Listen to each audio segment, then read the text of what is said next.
Donc là, j'ai sur Yahoo Pipes le résultat de mon pipe d'information qui s'affiche.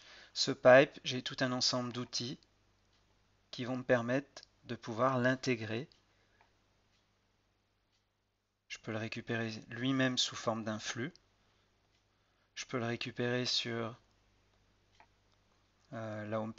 sur ma homepage de Google, ma homepage de Yahoo. J'ai différentes autres options dans NetVibes, dans AOL.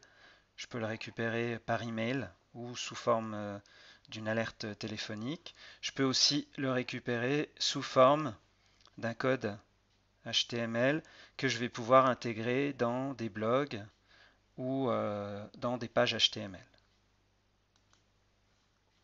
Donc, l'objectif ici, c'est de fournir une source d'information que je peux ensuite réutiliser et réintégrer dans quasiment tous les environnements avec cette batterie d'outils qui me permet justement de réintégrer automatiquement ce contenu, cette liste qui sera mise à jour continuellement au fur et à mesure de l'évolution des flux RSS des sources d'information que j'ai intégrées.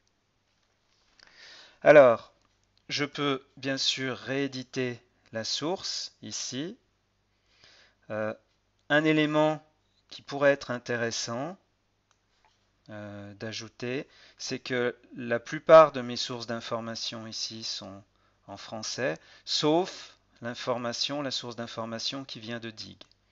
Alors il se trouve qu'ensuite ici je fais la recherche sur un terme qui est tennis et qui est donc le même que je sois en français ou en anglais.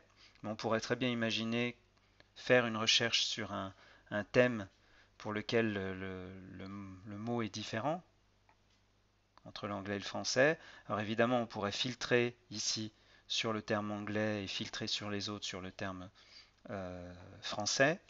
Une autre façon de faire, alors qui est un peu empirique, mais qui est assez intéressante tout de même, ça va être d'utiliser les services de traduction automatique de Yahoo pour convertir, alors pas toute l'information, mais en tout cas le titre et la description, par exemple, pour les transformer, les traduire de l'anglais au français.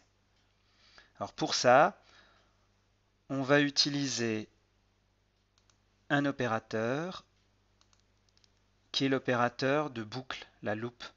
C'est-à-dire qu'on va demander à Yahoo Pipes pour chaque information qui va être dans le flux d'informations d'aller faire la traduction du titre et d'aller faire la traduction de la description. Donc on va être obligé de faire une boucle pour chaque information et ça se fait avec le module loop. Et ce module loop, alors je vais essayer d'organiser un petit peu mieux ici temporairement pour faire de la place. Ce module, en fait, il va tout simplement boucler, prendre chaque élément du flux et sur chaque élément, je vais pouvoir appliquer un module. Donc ici, le module que je vais appliquer, c'est tout simplement un module sur les textes qui va être le module de traduction automatique.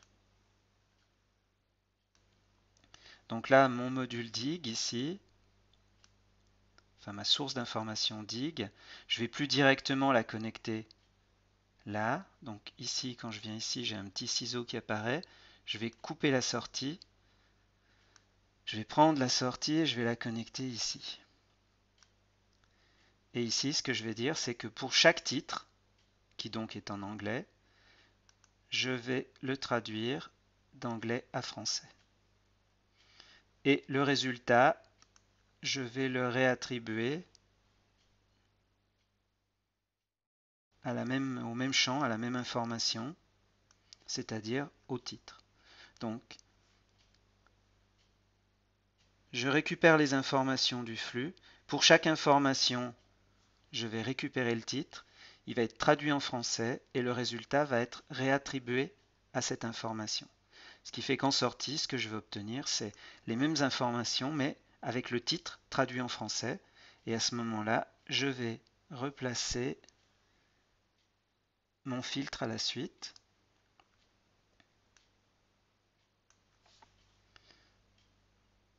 Et donc là, entre-temps, avant de filtrer sur le terme tennis, j'aurais converti, traduit tous mes titres en français. Alors, typiquement, ce que je devrais faire aussi,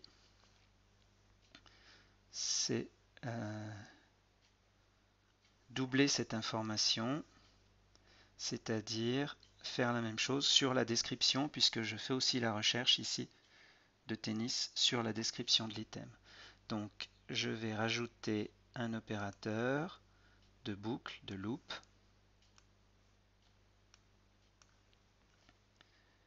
et je vais l'insérer en intermédiaire ici.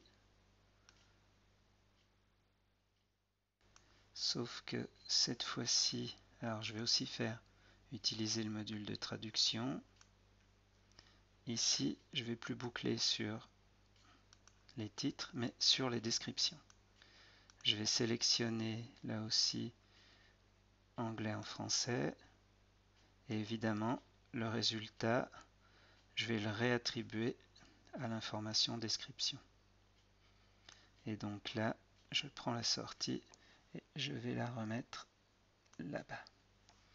Donc cette fois-ci, je récupère dig, les infos de dig. Pour chaque titre, je le convertis en français.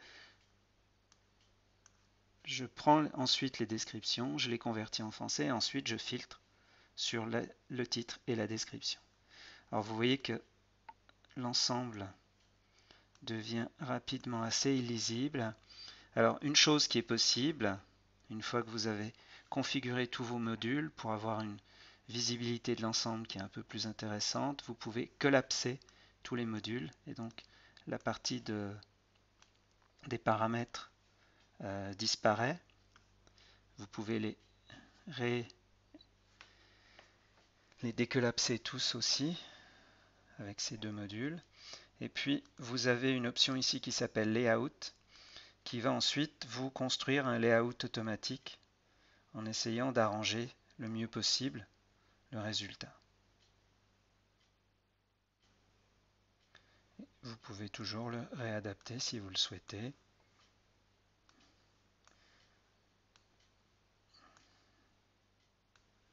À vos besoins pour pouvoir en faire une vue un peu plus synthétique et évidemment vous recevez les modifications que vous avez effectuées.